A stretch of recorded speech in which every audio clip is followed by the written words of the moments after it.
Listen up, jerkface. This video was brought to you by BullyMods.net and forum.bullymods.net.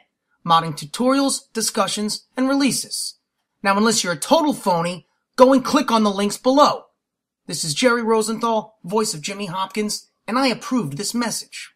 Bully was a fun game, but I felt like a few adjustments could have been made. Hopefully the possible sequel will meet our demands and needs. Here's a list of 10 things I'd like to see for Bully 2. Number 1. The Return of Shaun Lee. Shaun Lee is without a doubt a great musician. The soundtrack for Bully was amazing and well done, so if you haven't, then I suggest that you listen to some soundtracks while trying to study, as it really helps me focus and keeps me slightly more entertained. If there's anything that this man knows, it's how to set the mood for a good gameplay experience. Number 2. References to the old Bully. Bully shouldn't be forgotten, and nor should Jimmy Hopkins. If Rockstar does decide to go on without the main protagonist, then they should at the very least leave his famous Bullworthless tag on City Hall. Number 3. More classes. The minigames were fun, and so were the rewards for completing them. If there's something that Bully 2 needs, it's to expand on classes. Home economics, computer science, Spanish, whatever. Just expand the schedule to make it seem less repetitive. Number 4. Multiplayer. Bully lacked a multiplayer, and don't you dare call this monstrosity a multiplayer. I'm not much for co-op, so I guess we could skip that, but please allow us to roam around Bullworth freely, as we wish, and causing mayhem. Together we can rule this town and egg anyone who says otherwise. Number 5. A better storyline. I won't spoil the first game in case you haven't played it yet, but the storyline could have been so much better. There were a few bumps and plot twists here and there, but none of them really stood out and made a huge impact on my in-game experience. Number 6. Return of the Slingshot. This bad boy went through it all, from taking out bus windows to protecting Ernest during his speech.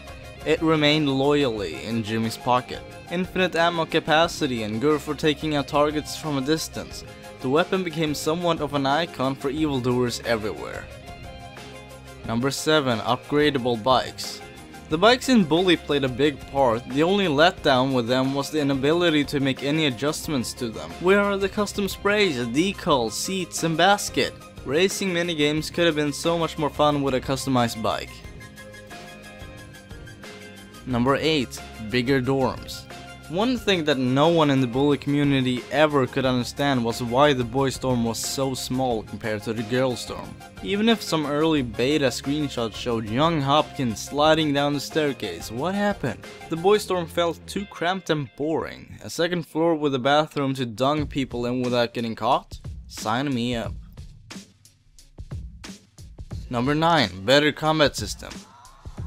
Bully had a deal of fair fighting mechanics, but it never really felt like much of a challenge when beating someone up. Just mash and hold the X button and hopefully you'll win. Blocking is very ineffective and rarely used. If there's one thing I'd like to see make a return, it's a more advanced and fun fighting mechanic. Number 10. Phones and computers.